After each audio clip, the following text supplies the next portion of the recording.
গত ৮ মাসে সেনা শাসন আসে নাই, জরুরি অবস্থা হয় নাই। বাংলাদেশে আমার আত্মবিশ্বাসের জায়গা থেকে বলছি, সাম্প্রতিক সময় একটা কঠিন রাজনৈতিক পরিস্থিতি অতিক্রম করছে বাংলাদেশ। আর সেই পরিস্থিতির কেন্দ্রে রয়েছেন সেনাপ্রধান জেনারেল ওয়াকারুজ্জামান। সেনাপ্রধানের সাথে বৈঠক এবং তারপর জনাব হাসনাত আব্দুল্লাহর স্ট্যাটাসকে ঘিরে যা যা ঘটল। আপনারা কখনো মনোবল হারাবেন না, মনোবল হারানোর কিছু নাই, আপনারা জাতির কৃতি সন্তান। আসসালামু আলাইকুম, আমি আপনাদের কাছে দেখাবো সেনাপ্রধানের পদত্যাগ নিয়ে একই তথ্য দিলেন যা আপনারা জানলে অবাক হয়ে যাবেন। তো আজকের এই ভিডিওগুলো অত্যন্ত গুরুত্বপূর্ণ, তো আমি আশা করব আপনারা সম্পূর্ণ ভিডিওটি দেখবেন। আর এই সম্পূর্ণ ভিডিওটি দেখলেই বিস্তারিত জানতে পারবেন। আর এই ভিডিওগুলো দেখানোর আগে আপনাদের কাছে আমার ছোট্ট একটি রিকোয়েস্ট, আপনারা যদি আমার চ্যানেলে নতুন হয়ে থাকেন তাহলে এরকম নিত্য নতুন আপডেট নিউজ সবার আগে পেতে আমার এই চ্যানেলটি সাবস্ক্রাইব করে আমার সাথেই থাকুন। আর এখন চলুন কথা না বাড়িয়ে আমরা এক এক করে ভিডিওগুলো দেখে আসি। গত ৮ মাসে সেনা শাসন আসে নাই, জরুরি অবস্থা হয় নাই। বাংলাদেশে আমার আত্মবিশ্বাসের জায়গা থেকে বলছি, এখন যে পরিস্থিতি বাংলাদেশের ডে বাই ডে উন্নতি হচ্ছে, এই পরিস্থিতিতে সেনাবাহিনী সেনাপ্রধান জরুরি অবস্থা দিবে না। এই বাংলাদেশে কোনো অবস্থায় তারা কোনো ওই ধরনের শাসন ব্যবস্থা, সামরিক শাসন করবে না। তাহলে এই ৮ মাস পর্যন্ত যারা ওয়াকারুজ্জামানের ভয় দেখাইলো, যারা বলল যে সেনাপ্রধান শেখ হাসিনার আত্মীয় তাই বলে যে কোনো মুহূর্তে আসবে, তাহলে ৮ মাসে তো আসলো না। সেনাবাহিনী আমাদের সার্বভৌমত্বের প্রতীক। আমাদের দেশ রক্ষার জন্য একটা জায়গায় যখন সব কিছু শেষ হয়ে যায়, তখনও জনগণের সর্বশেষ আস্থাটা রাখতে হয় এই বাহিনীগুলোর প্রতি। তারা আমাদের দেশকে রক্ষা করবে। আমাদের সাধারণ নাগরিকরা বিশৃঙ্খল পরিস্থিতি তৈরি করলে সেটাকে সুশৃঙ্খল করার জন্য তারাই মাঠে ময়দানে থাকবে। গতকাল রাত থেকে আজ এখন পর্যন্ত গুজবের মধ্যে গিয়েছে বাংলাদেশ। ঢাকা শহর সহ বাংলাদেশের বিভিন্ন প্রান্তে মানুষদেরকে স্বস্তিতে থাকতে দেয়নি এক ধরনের মানুষ নামের বর্তমান সময়ের অনলাইনের কিছু কাপুরুষ, যারা বাংলাদেশের মানুষ শান্তিতে থাকুক সেটা চায় না, বাংলাদেশের মানুষ পবিত্র রমজানটা সুন্দরভাবে কাটাক সেটা চায় না। রাতভর গুজবের মধ্য দিয়ে তারা প্রচার করেছে বাংলাদেশে যে কোনো মুহূর্তে জরুরি অবস্থা জারি হতে পারে, সেনাপ্রধান ক্ষমতা নিয়ে নিতে পারে, সেনাবাহিনীর ভিতরে বিদ্রোহ চলছে। বিভিন্ন নানা কিসিমের বিভ্রান্তমূলক তথ্য জাতিকে উপস্থাপন করে বাংলাদেশি মানুষকে বিষিয়ে তুলেছে। আপনারা জানেন যে ৫ই আগস্টের পরে বাংলাদেশের সাধারণ মানুষ আজ একটি স্বস্তির নিঃশ্বাস ফেলতে পেরেছে এবং এই প্রথম পবিত্র রমজান, যেই রমজানটা কোনো ধরনের আপনার কাঁঠাল রানীর যে সকল রেসিপি, সেই সকল রেসিপি বাদ দিয়ে জনগণ সত্যিকার যেই সকল রেসিপি দিয়ে খাবার খেত সেগুলো দিয়ে রমজান উদযাপন করছে, পালন করছে।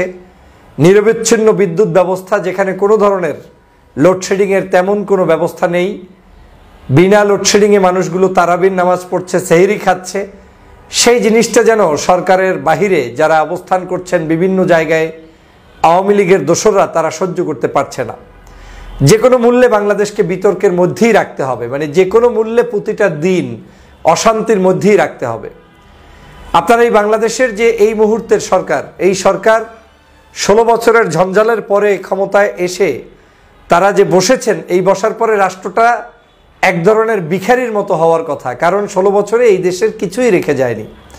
সেই জায়গা থেকে পবিত্র রমজানের আমাদের সকল দ্রব্যমূল্য নিয়ন্ত্রণে আছে, সব কিছু ভালোভাবে চলছে, কিন্তু সেই ভালো থাকাটাকে যেন কারো অশান্তির কারণ হয়ে দাঁড়িয়েছে, তারা আর থাকতেই দিচ্ছে না।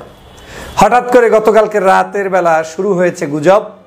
সেই গুজবে জড়িত হয়েছে আওয়ামী লীগ, আওয়ামী লীগের সাথে জড়িত হয়েছে কিছু আজকের এই বাংলাদেশের যারা 24-এর গণ অভ্যুত্থানে অংশগ্রহণ করেছেন এ ধরনেরও কিছু কিছু মানুষ, যারা ইউটিউব কিংবা ফেসবুকে অ্যাক্টিভিস্ট হিসাবে পরিচিত আছেন। তারা যে কোনো মূল্যে যেন চেপে ধরে আওয়ামী লীগের সেই চাহিদা অনুযায়ী সেনাপ্রধানকে দায়িত্ব নিতে বাধ্য করছেন। তারা যে কোনো মূল্যে চেপে ধরে বাংলাদেশে জরুরি অবস্থা ঘোষণা করেই ছাড়বেন, এরকম একটা ভাব। মানে যেই সিদ্ধান্তটা সেনাপ্রধানের নাই, যেই সিদ্ধান্তটা ক্যান্টনমেন্টে নাই, যেই সিদ্ধান্তটা সরকারের মধ্যে নাই, এমনকি আজকের সরকারের একজন উপদেষ্টার সচিব, যিনি ইতিমধ্যেই মন্তব্য করেছেন যে বাংলাদেশের কোথাও কোনো জায়গায় এই ধরনের পরিস্থিতি নেই এবং তিনি জানেন না যে এরকম জরুরি অবস্থা হতে পারে কিংবা হবে। তাহলে তারপরেও কারা এই ধরনের ষড়যন্ত্র করছে, যারা আজকের বাংলাদেশের মানুষের মধ্যে বিভিন্ন ধরনের ষড়যন্ত্র সৃষ্টি করছে। আপনারা জানেন দেশে জরুরি অবস্থা জারির বিষয়ে যা বলেছেন স্বরাষ্ট্র সিনিয়র সচিব, এই স্বরাষ্ট্র মন্ত্রণালয়ের সিনিয়র সচিব আজকে তিনি মন্তব্য করেছেন। তিনি বলেছেন যে এ বিষয়ে মন্তব্য করার কিছু নেই। সাংবাদিকরা জিজ্ঞেস করেছেন, তিনি বলেছেন যে কোনো কিছুই এরকম ঘটেনি। তারপরেও একটি গ্রুপ বাংলাদেশে এটাকে নিয়ে সারা রাত প্রচার করেছে। এমনকি কেউ কেউ শেখ হাসিনাকে সকালবেলা ফজরের নামাজ বাংলাদেশেই পড়িয়েছে বলে বিভিন্ন জায়গায় ফেসবুকে প্রচার করেছে। এবং এমন একটা পরিস্থিতি দাঁড়িয়েছে যে বাংলাদেশের এখন সাধারণ মানুষও এখন কোনটা গুজব কোনটা সত্য সেটা আর অনুধাবন করতে পারে না। এখন সবাই ট্রোল করছে শেখ হাসিনাকে নিয়ে, যে শেখ হাসিনা এখন আমার বাসায় অবস্থান করছে, শেখ হাসিনা এখন আমার বাংলাদেশে এসেছে, শেখ হাসিনা এই মুহূর্তে আমার বাসার আশেপাশে ঘোরাফেরা করছে। এই হচ্ছে আজকের পরিস্থিতি। প্রিয় বন্ধুরা আমার, এই গুজববাজরা আসলে কি চায়? গুজববাজরা দুটো শ্রেণীর গুজববাজ এখানে বাংলাদেশে চলমান রয়েছে। এক শ্রেণীর গুজববাজ হচ্ছে যারা মূলত আওয়ামী লীগের ষড়যন্ত্রবাদের সেই সকল সদস্য যারা যে কোনো মূল্যে বাংলাদেশে অশান্তি সৃষ্টি করতে চায়। ওরা নিজেরাও জানে ওর মা এখন পালিয়ে আছে, শেখ হাসিনা এখন বাংলাদেশে তো নেই, পার্শ্ববর্তী দেশ ভারতে আছে সেটাও সন্দেহ। অনেকেই মন্তব্য করছেন তিনি সেখান থেকে পালিয়ে বেড়াচ্ছেন, কেউ বলছেন ভারতের মধ্যে এক সিটি থেকে আরেক সিটিতে যাচ্ছেন, আবার কেউ মনে করছেন তিনি ওই দেশ থেকে পালিয়ে অন্য কোনো দেশে চলে গিয়েছেন।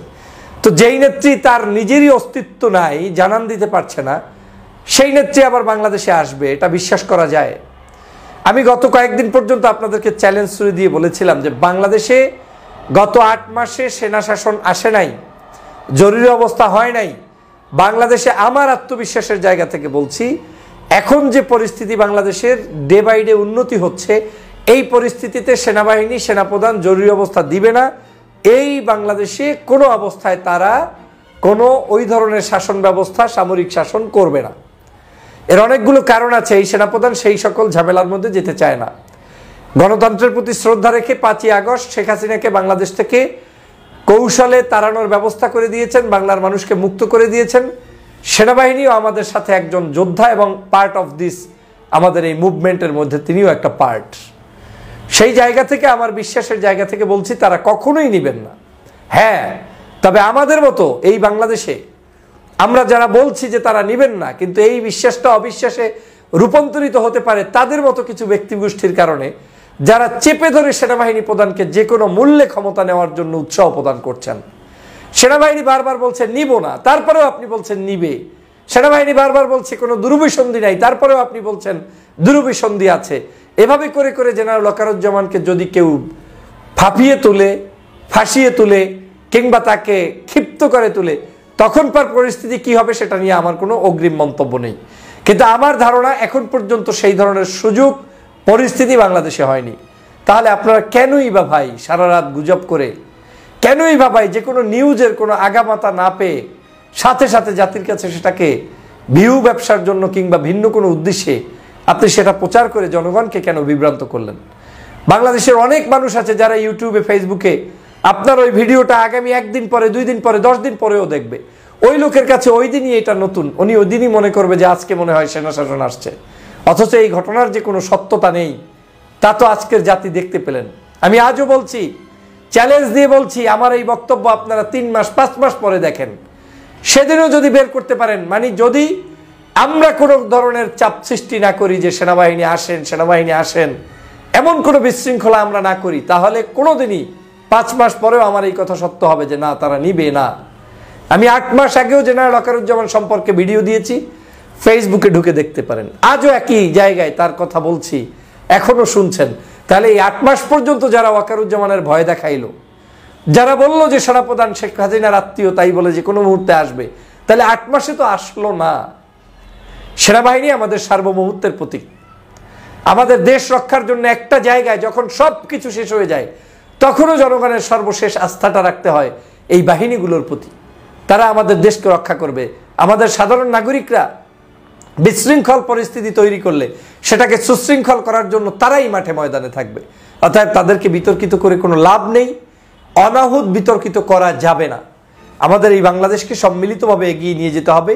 এবং আওয়ামী লীগ এখন চায় যে কোনো মূল্যে গুজবের মধ্যেই আপনাকে পতিত রাখতে। আপনি যদি গুজবের মধ্যে নিমজ্জিত থাকেন তাহলে আওয়ামী লীগের 3টি লাভ। 1, আপনি গুজবের মধ্য থেকে দেশে অশান্তি সৃষ্টি করবেন। 2, এই গুজবের মধ্যে থেকে যদি আপনি সেনাবাহিনীকে ক্ষিপ্ত করে কোনো ধরনের অকারেন্স ঘটাতে পারেন তাতেও তাদের লাভ। 3, এই সকল গুজবের মধ্য থেকে যদি তারা কোনো ষড়যন্ত্র বাস্তবায়ন করতে পিছনে কোনো দরজা থেকে খেলাধুলা করে সেটাও তারা করে সাকসেসফুল হতে পারে, সেটাও তাদের লাভ। এবং তার চেয়েও ভয়াবহ হচ্ছে তারা আপনাকে দিয়েই গুজব রটনা করাচ্ছে। মানে আপনি যাদের পন্থী, ফর এক্সাম্পল আপনি বাংলাদেশের সেনাবাহিনীকে পছন্দ করেন, স্বাধীনতা সার্বভৌমত্ব রক্ষার প্রতীক, আপনি বিএনপি, জামাত, চরমনাই, হেফাজত এদেরকে পছন্দ করেন, আপনার মতো লোক দিয়ে যদি সে গুজব রটাতে পারে তাহলে সবচাইতে এদের সেফটি জোন হচ্ছে এটা। আর সেটাই আমার কাছে মনে হচ্ছে গত 2-1 দিন পর্যন্ত এবং পূর্বেও বেশ কিছু জায়গায় আমাদেরকে গুজব রটিয়ে রটিয়ে বিতর্কিত করা হচ্ছে। দেখেন, আপনাকে যে লোক তাল দিচ্ছে, যে পিছন থেকে আপনাকে উচকে দিচ্ছে, সে বিপদের সময় আপনার পাশে থাকবে না। এবং বাংলাদেশের আজকে আপনাকে উচকে দিয়ে অনেককে অনেক বিপদের মধ্যে ফেলানো হয়েছে ইতিমধ্যেই, তাদের পাশে কিন্তু তারা থাকবে না, কারণ তাদের উদ্দেশ্য ভিন্ন এজেন্ডা বাস্তবায়নের জন্য। অতএব গভীরভাবে পর্যবেক্ষণ করতে হবে আমাদের দেশে বিভিন্ন ষড়যন্ত্র চলছে, ষড়যন্ত্র সম্পর্কে সচেতনতা অর্জন করতে হবে এবং আমাদেরকে সেই পথে এগিয়ে যেতে হবে। নিজের দেশপ্রেম, নিজের যোগ্যতা এবং নিজের দেশের প্রতি কমিটমেন্ট এটা সবার আগে জাহির করতে হবে, দেন অন্যের ত্রুটি বিচ্যুতি আমাদেরকে ধরতে হবে। আমাদের এই পবিত্র মাহে রমজানের এবং ঈদের এই প্রাককালে আমাদের জনতার প্রতি আহ্বান থাকবে, আসুন আমরা সবাই মিলে ঐক্যবদ্ধভাবে বাংলাদেশকে এগিয়ে নিয়ে যাই, গুজব মুক্ত একটি বাংলাদেশ গঠন করি এবং বাংলার মানুষের কল্যাণে আমরা সম্মিলিতভাবে কাজ করি। সবাই ভালো থাকবেন, সুস্থ থাকবেন, শান্তিতে থাকবেন এবং আপনাদেরকে নিশ্চিত করছি, আমি ঢাকা শহর থেকেই বলছি, কোথাও কোনো সমস্যা নেই, সব আরামে চলছে, মানুষ ভালো আছে, খাদ্য, বস্ত্র, বাসস্থানের কোনো অভাব নেই। রমজান মাস এত সুন্দর সুশৃঙ্খলভাবে হয়েছে যেটা আমি ভাষায় প্রকাশ করতে পারবো না। আমি অন্তর্বর্তীকালীন এই সরকারকে ধন্যবাদ জানাই, বিশেষ করে বাণিজ্য মন্ত্রণালয়ের যে দায়িত্বে আছেন উপদেষ্টা জনাব বশির আহমেদ সাহেবকে ধন্যবাদ জানাই, যে নীরবে নিবৃতে ক্যামেরার সামনে না এসে পিছনে থেকে এত সুন্দরভাবে রমজান মাস আমাদেরকে অতিবাহিত করার সুযোগ করে দিয়েছেন, দ্রব্যমূল্য নিয়ন্ত্রণে রাখতে পেরেছেন। আপনাকে, ডক্টর মোহাম্মদ ইউনূস সাহেবকে এবং বাংলাদেশ সেনাবাহিনীর প্রধান জেনারেল ওয়াকারুজ্জামান সাহেব সহ দেশপ্রেমিক সবাইকে ধন্যবাদ জানিয়ে বিদায় নিচ্ছি। আল্লাহ হাফেজ। সেনাপ্রধানের সাথে বৈঠক এবং তারপর জনাব হাসনাত আবদুল্লাহর স্ট্যাটাসকে ঘিরে যা যা ঘটল, আজ আমরা আলোচনা করব এনসিপির মধ্যে যা যা ঘটেছে সেগুলো নিয়ে, সেটা কেন ঘটল এবং খুব গুরুত্বপূর্ণ প্রশ্ন, এই জিনিসগুলো কি আমাদের ধারণা দেয় যে দল হিসাবে, রাজনৈতিক দল হিসাবে এনসিপি এখন রাজনৈতিক দল, তারা কেমন করবে, তাদের ভবিষ্যতে আমরা কি দেখতে পারি। অ্যাটলিস্ট এই মোমেন্টে দাঁড়িয়ে, আমি বলছি না এই মোমেন্টে দাঁড়িয়ে দেখাটাই সঠিক প্রমাণিত হবে, কিন্তু অন্তত এই মুহূর্তটা আমাদের কি ধারণা দেয় সেটা নিয়ে কথা বলতে চাই। অনেকগুলো খুব গুরুত্বপূর্ণ প্রশ্ন তৈরি হয়েছে বা আমাদের সামনে হাজির হয়েছে এই ঘটনাকে কেন্দ্র করে। পরম্পরাগুলো যদি মনে রাখি, জনাব হাসনাত আবদুল্লাহ স্ট্যাটাস দিয়েছেন 11 মার্চে সেনাপ্রধানের সাথে, উনি অবশ্য সেনাপ্রধান বলেননি, তিনি তাদেরকে ক্যান্টনমেন্টে নিয়ে যাওয়া হয়েছিল, সেখানে চাপ দেওয়া হয়েছে রিফাইন্ড আওয়ামী লীগকে নির্বাচনে মেনে নেওয়ার জন্য, এরকম একটা কথা বলেন এবং আমরা ধারণা করতে পারি আসলে অল্প সময়ের মধ্যে এই ঘটনাটা কি হয়েছিল। পরবর্তীতে এটা নিয়ে প্রচুর আলোচনা আছে এবং আমরা ইঙ্গিতে বুঝতে পারি এটা আসলে সেনাপ্রধানের সাথেই বৈঠকটা হয়েছিল। তারপরে নেত্র নিউজ একটা নিউজ করে, যেখানে সেনা আন্তঃবাহিনী যে যোগাযোগ রক্ষা করে, যে পাবলিক যে কমিউনিকেশন করে আইএসপিআর, তাদের কিছু সূত্রের উদ্ধৃতি দিয়ে কিছু মন্তব্য আসে এবং সেটা সেনা সদর প্রতিবাদ করেনি। তাতে আমরা বুঝতে পারি যে এটা এন্ডোর্স করছে। সেখানে আমরা জানতে পারি সেনাপ্রধান আসলেই হাসনাত এবং সার্জিসের সাথে কথা বলেছিলেন এবং সেখানে আওয়ামী লীগ প্রসঙ্গে এসেছিল। এরপর জনাব সার্জিস আলম একটা স্ট্যাটাস দেন যাতে ফ্যাক্টসগুলো মোটামুটি একই থাকে, কিন্তু ট্রুথ, আমি আগেও বলেছি যে জনাব হাসনাত এটাকে যেভাবে ফ্রেম করার চেষ্টা করেছেন বা তার আন্ডারস্ট্যান্ডিং যেমন ছিল, জনাব সার্জিসের understanding was a bit different, যে এটা কোনো চাপটাপ ছিল না। তিনি বলছেন যে উনি অনেক বোল্ড ছিলেন, কিন্তু এটা আসলে তার অপিনিয়ন তিনি জানাচ্ছেন, এইভাবে বলা হচ্ছিল। এরপর ইনফ্যাক্ট এই দলটার মধ্যে যা যা ঘটলো এবং জনাব হাসনাত যা বলেছেন, যা করেছেন, সেটার সব কিছু নিয়েই আমরা একটু কথা বলতে চাই। একটা বিস্তারিত রিপোর্ট এসছে ডেলি প্রথম আলোতে। সেনাপ্রধানের সাথে বৈঠক নিয়ে হাসনাত ও সার্জিসের ফেসবুক পোস্টে দলে অস্বস্তি অসন্তোষ। এর মধ্যে সবচেয়ে বড় বোমাটা ফাটিয়েছেন জনাব হান্নান মাসুদ। কারণ এখানে বেশ কিছু তথ্য আমাদের সামনে আসছে এই রিপোর্টে, যেগুলো আসলে তাদের অভ্যন্তরীণ একটা গ্রুপে আলোচনা হয়েছে বা তাদের কোনো কোনো নেতা নাম প্রকাশে অনিচ্ছুক হয়ে জানিয়েছেন। কিন্তু জনাব হান্নান মাসুদের এই মন্তব্যটা জনাব সার্জিসের স্ট্যাটাসের পর এটা অনেকেরই দৃষ্টি আকর্ষণ করেছে। তিনি বলছেন, উনি জ্যেষ্ঠ যুগ্ম সমন্বয়ক, তিনি বলছেন এসব কি ভাই, পাবলিকলি বলছি দুজনের একজন মিথ্যা বলছেন, এটা চলতে পারে না। মানুষ এনসিপিকে নিয়ে যখন স্বপ্ন বুনছে তখন এভাবে এনসিপিকে বিতর্কিত করা কাদের এজেন্ডা? একদম উনি আবার বলছেন, প্রকাশ্যেই বলছি। জনাব হান্নান মাসুদের কি এভাবে প্রকাশ্যে বলার উচিত হয়েছে? বা দুজনের একজন মিথ্যা বলছেই, ইজ ইট দ্যাট? আমরা একটু যদি আলোচনা করে নেই, ঘটনা এগুলো ঘটেছে, চিফ যেভাবে বলেছেন এটা সার্জিসের কাছে মনে হতেও পারে যে এটা কোনো চাপ না, এটা তার অভিমত তিনি জানাচ্ছেন। আবার একই বক্তব্য আমাদের পারস্পরিক আন্ডারস্ট্যান্ডিংয়ে কারো কারো কাছে মনে হতে পারে যে এটা চাপ এবং উনি আমাকে জোর করছেন। এটা পারসেপশন ভ্যারি করতে পারে, কারণ সার্জিসও কোনো ডিফারেন্ট কোনো ফ্যাক্ট সামনে আনেননি। হাসনাতের কোনো বক্তব্যকে উনি কিন্তু মিথ্যা বলেননি, ঘটনাগুলো সব একই ঘটেছে। সো দলের একজন গুরুত্বপূর্ণ সদস্য হিসেবে হান্নান মাসুদকে আমরা চিনি, এই মুভমেন্টে হান্নানের মানে গণ অভ্যুত্থানে তার রোলের কথা জানি, এই দলেও উনি খুবই গুরুত্বপূর্ণ হয়ে উঠেছেন। কিন্তু তার এই মন্তব্যটা এইভাবে প্রকাশ্যে করা অদ্ভুত, অবিশ্বাস্য মনে হতে পারে, বাট ইট হ্যাপেন্ড। আবারও বলছি, কেন হচ্ছে সেগুলো আমরা খুঁজে দেখার চেষ্টা করব। এর মধ্যে যেটা হয়েছে, হোয়াটসঅ্যাপ গ্রুপে অনেক আলোচনা হয়েছে, এর মধ্যে নামই আছে যে খালেদ সাইফুল্লাহ নামের একজন নেতা লিখেছেন, গুটি কয়েক ব্যক্তি তাদের ব্যক্তিগত চিন্তা প্রসূত কথাবার্তা কোনো ধরনের সাংগঠনিক সিদ্ধান্ত ছাড়াই বাইরে প্রকাশ করছেন, ব্যক্তিগত রাজনীতি হাসিলের জন্য যখন যা কিছু করে বেড়াচ্ছেন সেগুলো যে স্ববিরোধী হয়ে যাচ্ছে সেটি নিয়ে তাদের কোনো উদ্বেগ নেই। এখানে একটা কথা উনি গুরুত্বপূর্ণভাবে বলেছেন, ব্যক্তিগত রাজনীতি হাসিলের জন্য। ইম্পর্টেন্ট, এটা আমরা মনে রাখবো, আমি সেই জায়গায় আসবো। যদি সেলিব্রিটি ফেস, কন্ট্রোভার্সি আর পপুলিজম দিয়ে রাজনীতি করতে চান তাহলে আমাদের পার্টি থেকে বাদ দিয়ে টিকটকারদের এনে বসিয়ে দেন। বুঝতে পারছি আমরা।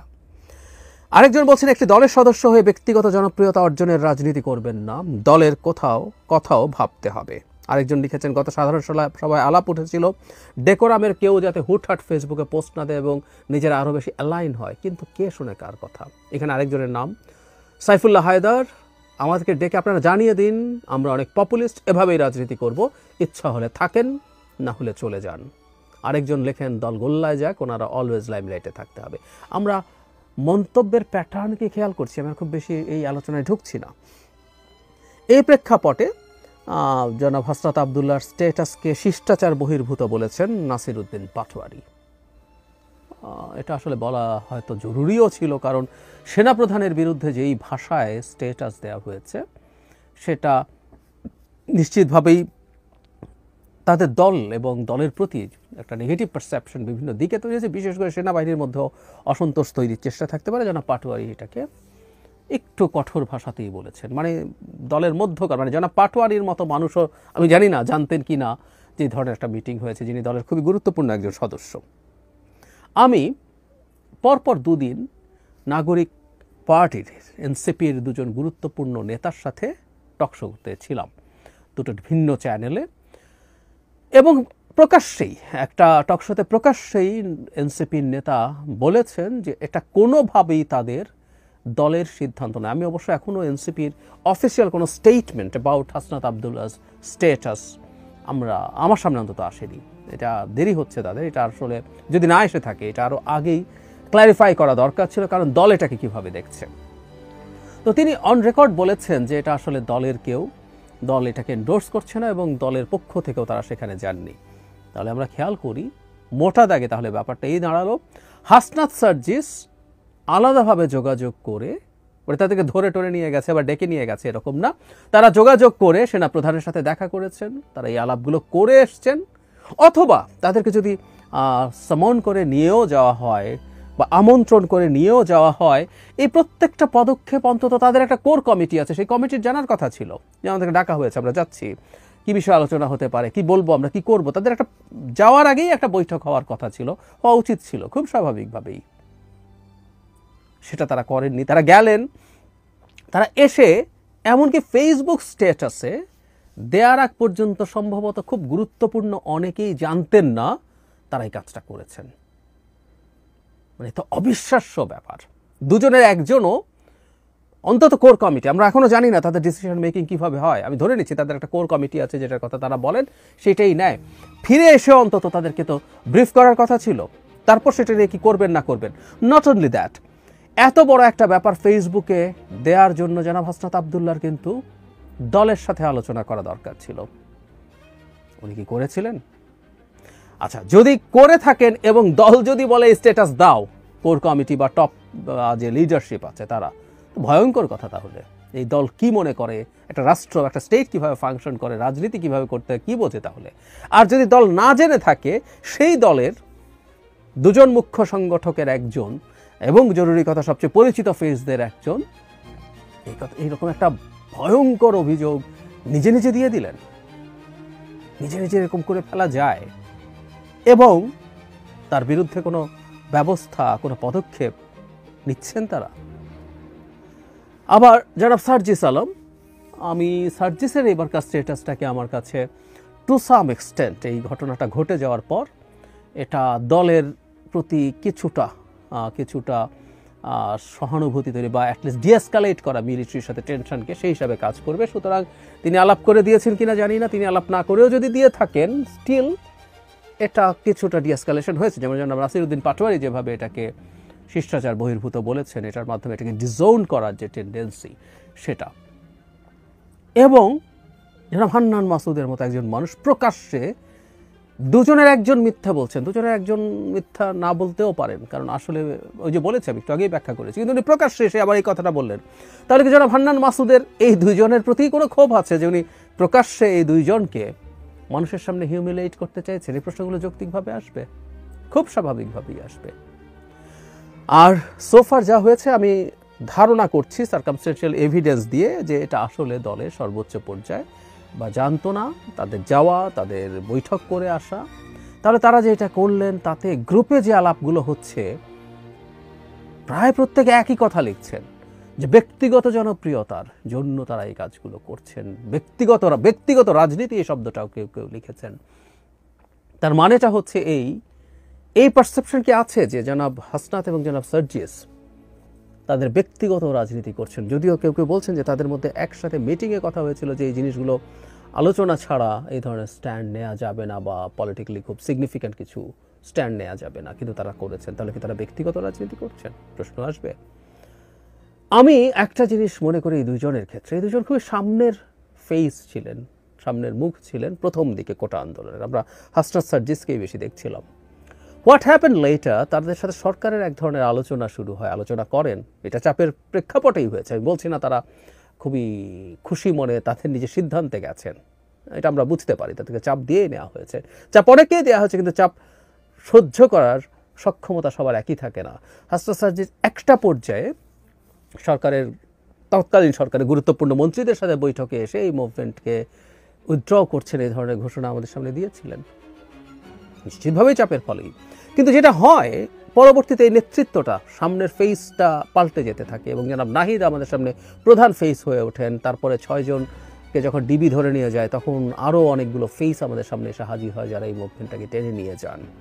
ফলে ওই সময় জনাব হাসনাত এবং জনাব সার্জিসের ওই জায়গা থেকে সরে আসা, তার ফলে কি সামহাউ তাদের এখন নিজস্ব যে ইমেজ আছে সেটাকে আরও বেশি বিল্ড করা, নতুন করে আরেকটু স্ট্রঙ্গার করা, সেই চেষ্টা তাদের দিক থেকে হয় বলেই কি তারা ব্যক্তিগতভাবে এই ধরনের সিদ্ধান্ত নেন? আমরা জনাব হাসনাত এবং জনাব সার্জিসকে অনেক সময় দেখেছি অনেক জায়গায়, আমি ওইগুলোর ব্যক্তিগতভাবে ভিডিও করেছি, অনেক বক্তব্য দিচ্ছেন, অনেক জায়গায় চলে যাচ্ছেন যেখানে আসলে মানে একটা সময় ছিল যে কোনো জায়গায় যাওয়া, ঝামেলা মেটানোর চেষ্টা করা, এগুলো হয়তো দরকার ছিল। কিন্তু শেখ হাসিনার পতন এবং পালিয়ে যাওয়ার কয়েক মাস পরও তাদের এই ধরনের চর্চাগুলো ছিল। ফলে তাদের এই মনোযোগ ধরে রাখতে হবে, মনোযোগ আকর্ষণ করতে চান, এই ধরনের একটা মন্তব্য যে তাদের গ্রুপে এসছে, এটা হতেও পারে ওই কারণে, তাদের ওই যে ব্যাকগ্রাউন্ডটা আছে সেটার কারণে। Could be, I really don't know, হতে পারে। এখন আসলে মূল ব্যাপারটা কি, একটা রাজনৈতিক দল যখন রাজনৈতিক দল হয়ে উঠতে চায়, তাদের আমি বহুবার বলেছি তারা ছোট, তারা তরুণ, তাদের বয়স late 20s, mid 20s, early 30s, সুতরাং তাদেরকে ক্ষমা সুন্দর দৃষ্টিতে দেখতে হবে। কেউ কখনো ক্ষমা সুন্দর দৃষ্টিতে দেখবে না। একটা দলের খুব গুরুত্বপূর্ণ একজন সদস্য সেনাপ্রধানের সাথে বৈঠক করে তিনি একটা প্রাইভেট আলোচনাকে এভাবে প্রকাশ্য করে দিয়েছেন। এই যে ব্যাপারটা, এটার সৌজন্য, এটার নৈতিকতা এবং জরুরি কথা যেটা সিকিউরিটির প্রশ্ন, আমরা একটা দেশ কেমন দেখছি, কিভাবে দেখছি, আমরা কোন সিচুয়েশনে আছি, এবং এই সেনা প্রধানের বিরুদ্ধে খুব গুরুত্বপূর্ণ ইনফ্লুয়েন্সাররা, সোশ্যাল মিডিয়া ইনফ্লুয়েন্সাররা প্লট তৈরি করার চেষ্টা করছেন যে তাকে দায়িত্বচ্যুত করতে হবে, তাকে অপসারণ করতে হবে। সেই জায়গায় দাঁড়িয়ে এই ধরনের মন্তব্য, এই ধরনের ইঙ্গিত করা মানে কি, এগুলো তো তাদেরকে বুঝতে হবে। তারপর দলের মধ্যে আমরা যা দেখছি আসলে একজন একজনের বিরুদ্ধে সামহাও লেগে আছেন এবং এক একজন আসলে এক একভাবে নিজের প্রতি মিডিয়ার মনোযোগ ধরে রাখার চেষ্টা করছেন। যদি ইনফ্যাক্ট আমাদের দূর থেকে ব্যাপারগুলো এরকমই মনে হতে পারে, মনে হয়, তাহলে আসলে রাজনীতি এনাদেরকে দিয়ে হবে এটা মনে করার কোনো কারণ নেই। এমনিতেই এই দলটাকে নিয়ে প্রচুর সমালোচনা শুরু হয়েছে। তাদের এক্সট্রাভ্যাগেন্ট বিভিন্ন ক্ষেত্রে নানান রকম প্রোগ্রাম, তাদের যাওয়া, এই যে আমি যখন ভিডিওটা রেকর্ড করছি তার আগে একটা নিউজ হচ্ছে জনাব সার্জিস উড়োজাহাজ থেকে নেমেছেন, একটু খুব বেশি এক্সপেন্সিভ কিছু না, এবং সময় বাঁচিয়ে উড়োজাহাজে যাওয়া, যে দ্যাটস ফাইন, উনি তার প্রাইভেট জেটে যান নাই, কিন্তু প্রায় 150 গাড়ির বহর নিয়ে, শতাধিক তো বটেই, অনেক জায়গায় দেখা যায় প্রায় 150 গাড়ির বহর নিয়ে তিনি গেছেন। এরকম নানান ইস্যুতে বিরাট এক্সপেন্সিভ ইফতার পার্টি, তাদের অফিসের এক্সপেন্স নিয়ে আলোচনা আছে। এটা নানান ক্ষেত্রে তারা হেলিকপ্টারে করে জানাজা পড়তে যাচ্ছেন। এরকম নানান রকম ইস্যু যখন থাকে তখন আসলে এই সমালোচনা চলে। তার মধ্যে তাদের ইন্টারনালি তাদের মধ্যে আসলে লিস্ট একটা কোহেশন, একটা পলিটিক্যাল পার্টির মধ্যে নিজেদের মধ্যে এক ধরনের সম্পর্ক থাকতে হবে, নিজেদের পরস্পরের মধ্যে ব্রাদারহুড থাকতে হবে, কমরেড ফিলিং থাকতে হবে। আমার ভাই ভুল করে ফেলেছে, আশরাফ যদি ভুল করে, হান্নান মাসুদ প্রকাশ্যে সেগুলো নিয়ে কথা না বলে, হান্নান মাসুদদের উচিত এটাকে অন্তত প্রকাশ্যে, রাজনীতি এরকমই, প্রকাশ্যে সেগুলোর অন্তত একটা তাকে সেভ করার চেষ্টা করা। বকাছকা যে কথা উনি লিখেছেন, এগুলো নিয়ে যদি তার প্রশ্ন থাকে, ঝগড়াঝাটি থাকে, সেগুলো ভেতরে করবেন, কিন্তু না, তারা প্রকাশ্যে এগুলো করছেন। আমি আসলে এই দলটা যেভাবে করছেন, যা করছেন, এবং সবচেয়ে বড় কথা হলো একটা দল এত সেন্সিটিভ ইস্যু কেউ ধরতেই পারছেন না, এবং তিনি তার মতো করে এই সেন্সিটিভ ইস্যু হ্যান্ডেল করার চেষ্টা করছেন, পাবলিক করার চেষ্টা করছেন, কারো না কারোর সাথে যোগসাজশের চেষ্টা করছেন। এগুলো আসলে খুবই ডিজাস্টারাস। নতুন দলটার ভবিষ্যৎ এই মুহূর্তে দাঁড়িয়ে, অন্তত এই সিচুয়েশনে তারা যা করলেন, খুবই হতাশাজনক আমার কাছে মনে হয়। আমি খুব খুশি হব আমি ভুল প্রমাণিত হলে, কিন্তু আমি সত্যিকার অর্থেই তেমন কোনো আশা দেখি না যদি এই লেভেলের বিষয়কে তারা ভবিষ্যতে ঠিকঠাক মতো হ্যান্ডেল করতে না পারেন। আর এই একটা ঘটনাই আসলে তাদের অবস্থা বোঝায়। সেই বিবেচনায় আমি খুব আশাবাদী নই। আর বিশেষ করে একটা ঘটনা আছে, আমি আমার একটা লেখায় লিখেছিলাম, বলেছিলাম হয়তো, এনারা তরুণদের একটা শক্তির জায়গা আছে, ভীষণভাবে আছে, কিন্তু এখানকার নেতৃত্ব প্রায় সবাই সমবয়সী, প্রায় কাছাকাছি বয়সী। প্রধান যিনি নেতৃত্ব, আমি প্রায় বহুবার বলেছি, অত্যন্ত গুরুত্বপূর্ণ একজন মানুষ, the poster boy of July and August uprising. কিন্তু তারপরও জনাব নাহিদ তাদেরই বন্ধু, তাদের সাথেই ছিলেন, একই রকম বয়সী।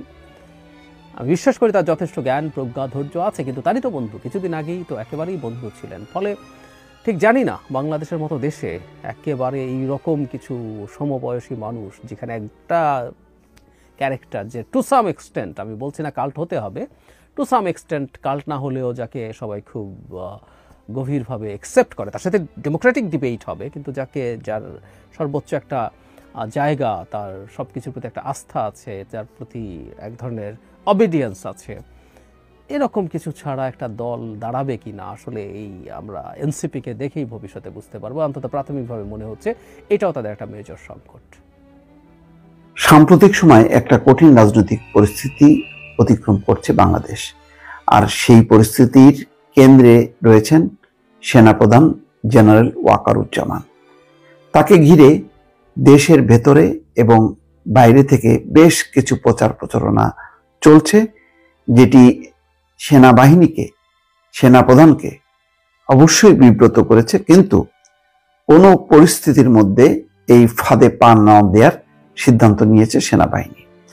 গতকালকে এবং তার আগের দিন দুদিন সেনানিবাসে বৈঠক হয়েছে সেনা কর্মকর্তাদের এবং বিভিন্ন পর্যায়ের সেনা, বিভিন্ন বাংলাদেশের বিভিন্ন জিওসির ঊর্ধ্বতন সেনা কর্মকর্তারা সেই বৈঠকে অংশ নিয়েছেন এবং সেই বৈঠকে সকল সেনা কর্মকর্তা জেনারেল ওয়াকারুজ্জামানের নেতৃত্বে ঐক্যবদ্ধ থাকার তারা সংকল্প ব্যক্ত করেছে। জেনারেল ওয়াকারুজ্জামান অত্যন্ত ধৈর্যের সঙ্গে পরিস্থিতি মোকাবেলারও পরামর্শ দিয়েছেন। দর্শক, সমকাল একটি রিপোর্ট প্রকাশ করেছে, তাতে নানান সূত্র ব্যবহার করেছে, যদিও আনুষ্ঠানিকভাবে আইএসপিআর বা সেনা সদর কোনো বিবৃতি দেয়নি। তারা যেটি বলেছে যে এটি একটা ঈদ শুভেচ্ছা বা ঈদের প্রস্তুতিমূলক একটা সভা। মোট কথা আভ্যন্তরীণ এই কথাগুলো তারা প্রকাশ করতে চায়নি, কিন্তু হঠাৎ করে খেয়াল করবেন যে বিএনপির ভারপ্রাপ্ত চেয়ারম্যান তারেক রহমান এবং মহাসচিব মির্জা ফখরুল ইসলাম আলমগীর বলেছেন সেনাবাহিনীকে জনগণের মুখোমুখি করার চেষ্টা করা হচ্ছে, সেনাবাহিনীকে নিয়ে অপপ্রচার করা হচ্ছে, বিভ্রান্তিমূলক নানা রকম তৎপরতা, এটা দেশের নিরাপত্তার জন্য ঝুঁকিপূর্ণ এবং তারা সকল পর্যায়ের মানুষকে সতর্ক থাকার আহ্বান জানিয়েছে।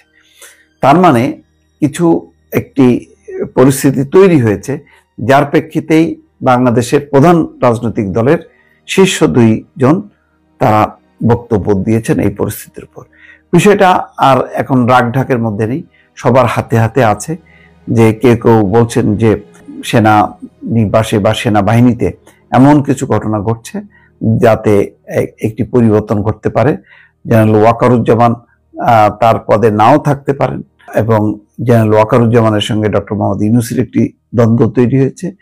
জেনারেল ওয়াকারুজ্জামান আওয়ামী লীগকে নির্বাচনে অংশ নেয়ার এবং সেটি ভারতের যে পরিকল্পনা সেটি বাস্তবায়নের চেষ্টা করছে। এইভাবে ব্যাপকভাবে প্রচারণা চালানো হয়েছে এবং এই ক্ষেত্রে যেই হাসনাত আব্দুল্লাহ প্রকাশ্যে পোস্টে সেই কথাগুলো বলা, তার মতন করে সার্জিস আলম তার উত্তর দিয়েছে, অন্যান্যরাও এতে অংশ নিয়েছে। কিন্তু খেয়াল করবেন যে সেনাবাহিনীর পক্ষ থেকে কিন্তু কোনো বক্তব্য দেওয়া হয়নি এবং তারা একেবারেই এই ব্যাপারে নীরব। কেবলমাত্র নেত্র নিউজের কাছে বলেছে যে এটা উদ্ভট হাস্যকর গল্প, অর্থাৎ পুরো বিষয়টি উড়িয়ে দিয়েছে যে একটা সৌজন্য সাক্ষাৎ, সেই সাক্ষাতে খোলামেলা অনেক আলাপ আলোচনা হয়, সেই আলাপ আলোচনাগুলোকে সিরিয়াসলি মানে একদম প্রস্তাব আকারে বা আনুষ্ঠানিক বৈঠক আকারে নিয়ে আসাটাকে, এটাকে তারা উদ্ভট এবং মানে একটা আজব গল্প হিসেবে উড়িয়ে দিয়েছে। তারা কোনো রেসপন্স করেনি এখনো পর্যন্ত। এর মধ্যে কোনো রাজনৈতিক নেতার উত্তেজিত বক্তব্য তারাও সেটি রেকর্ড করেছে এবং দিনভর একটি গুঞ্জন ছিল যে সেনাবাহিনী হয়তো অ্যাকশনে যাবে, কিন্তু তারা অ্যাকশনে যায়নি। অ্যাকশনে না যেয়ে কিন্তু তারা এই পুরো বিষয়টাকে একদম শীতল করে এনেছে যে তারা এটার কোনো কেয়ার করেনি, তারা কোনো রেসপন্স করেনি। সমকাল যেটি বলছে যে সেনাপ্রধান সংকটময় সময়ে সবাইকে শান্ত থাকার পরামর্শ দেন। সেনাবাহিনীর বিরুদ্ধে মিথ্যা তথ্য প্রচারের আশঙ্কার কথা জানিয়ে তিনি বলেন, সারা দেশে সেনা সদস্যরা নিষ্ঠার সঙ্গে যে দায়িত্ব পালন করছে জাতি তা মনে রাখবে। তিনি সবাইকে পেশাদারিত্ব, নিষ্ঠা এবং ধৈর্যের সঙ্গে পরিস্থিতি মোকাবেলার পরামর্শ দেন। এ সভায় সেনাবাহিনীর উচ্চপদস্থ কর্মকর্তারা উপস্থিত ছিলেন, ঢাকার বাইরের কর্মকর্তারা অনলাইনে যুক্ত হন। সেনাপ্রধান বলেন, রমজানে অনেক সদস্য ক্যাম্পের বাইরে ইফতার করলেও তাদের দায়িত্ব পালনে কোনো শিথিলতা আসেনি। আন্তর্জাতিক পর্যায়েও সেনাবাহিনীর পেশাদারিত্বের প্রশংসিত হচ্ছে। এ প্রসঙ্গে তিনি জানান, সম্প্রতি ঢাকা সফরে আসা জাতিসংঘের মহাসচিব শান্তিরক্ষা মিশনে বাংলাদেশ সেনাবাহিনীর অসাধারণ কাজের প্রশংসা করেছেন। কর্মকর্তাদের উদ্দেশ্যে সেনাপ্রধান বলেন, সুষ্ঠু নির্বাচন নিশ্চিত করে শান্তিপূর্ণভাবে সেনানিবাসে ফিরে আসা হবে আমাদের বিজয়। দর্শক বুঝতেই পারছেন যে সেনাপ্রধান কি বলছেন, সুষ্ঠু নির্বাচন নিশ্চিত করে শান্তিপূর্ণভাবে সেনানিবাসে ফিরে আসাই হবে আমাদের বিজয়। তার মানে সেনাবাহিনী বা সেনাপ্রধান চান যে দেশে একটি সুন্দর অবাধ নিরপেক্ষ নির্বাচন হোক, যে নির্বাচনের মধ্য দিয়ে একটা রেগুলার সরকার ক্ষমতায় আসুক, তারা দেশ পরিচালনা করুক, আর সেনাবাহিনী তার যে অর্পিত দায়িত্ব সেই দায়িত্ব পালনের জন্য তারা ফিরে আসুক ব্যারাকে। এটাই হচ্ছে মূল বার্তা। এখানে তিনি রাজনীতিতে কোনো হস্তক্ষেপ করছেন, তিনি নানা রকম পরামর্শ দিচ্ছেন রাজনৈতিক বিষয়টা একেবারেই যে না, এটাই হচ্ছে তিনি পরিষ্কারভাবে বলছেন। অর্থাৎ যতক্ষণ না পর্যন্ত একটা রেগুলার সরকার না আসছে ততক্ষণ পর্যন্ত যে একটা বিশৃঙ্খল অবস্থা, সেটা সবাই যেমন অনুধাবন করছেন তেমনি সেটি অনুধাবন করছে সেনা কর্মকর্তারা, সেনাপ্রধান নিজে। জেনারেল ওয়াকারুজ্জামান আইন শৃঙ্খলা রক্ষায় কঠোর পরিশ্রমের জন্য সবাইকে ধন্যবাদ জানান। সূত্র বলছে, উস্কানিমূলক বক্তব্যে কোনো প্রতিক্রিয়া না দেখানোর আহ্বান জানান সেনাপ্রধান। দর্শক, সাম্প্রতিক সময় সেনাপ্রধানকে উদ্দেশ্য করে একেবারে নজিরবিহীন প্রচারণা চালানো হচ্ছে। তাকে যেভাবে, যে ভাষায় আক্রমণ করা হচ্ছে, তাকে যেভাবে ভারতের দোসর, আওয়ামী লীগের দোসর, শেখ হাসিনার আত্মীয় হিসেবে যেভাবে ব্যক্তিগত আক্রমণ করা হচ্ছে, এটি নজিরবিহীন। বিশ্বের কোথাও কোনো সেনাপ্রধানকে নিয়ে কখনো কোনো কন্টেন্ট ক্রিয়েটার এইভাবে বক্তব্য রাখে না, যা আমাদের এখানে হচ্ছে এবং চলছে নিয়মিতভাবে। এতে উস্কানি, তিনি বলছেন যে এতে উস্কানিদাতারাই লাভবান হবে মন্তব্য করেন তিনি। গুজবে বিভ্রান্ত না হওয়ারও পরামর্শ দিয়েছেন তিনি।